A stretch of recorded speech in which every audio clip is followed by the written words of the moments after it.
નમસ્કાર દર્શક મિત્રો, આપ જોઈ રહ્યા છો ડિજિટલ ન્યૂઝ। જોઈએ આજના મુખ્ય સમાચાર ફરી એકવાર ડિજિટલ ન્યૂઝ સાથે। ખેરાલુ તેમજ આસપાસના ગામડાઓમાં આજે શ્રાવણ વ્રત આઠમના રોજ રાત્રે બરાબર 12 વાગે ભગવાન શ્રી કૃષ્ણનો જન્મ થાય છે અને ભગવાન આ ધરતી પર બિરાજમાન થયા તે આજથી 6200 વર્ષ થયા છતાં આજે પણ આપણા દેશની જનતા તેમના જન્મની ઉજવણી હર્ષોલ્લાસથી કરી રહી છે।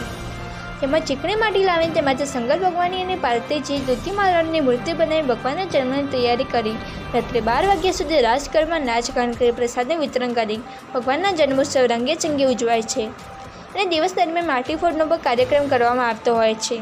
અને આજે તાલુકાના ડબાડ ગામે ભગવાન શ્રી કૃષ્ણના જન્મની ઉજવણી શ્રી કૃષ્ણ યુવક મંડળ દ્વારા કરવામાં આવી હતી અને ખેરાલુમાંથી મોદીવાસ અને ખોખરવાડા ઠાકોરવાસમાં પણ આ ઉજવણી કરવામાં આવી હતી, જેનો રિપોર્ટ ડિજિટલ ન્યૂઝ સતલાસણા।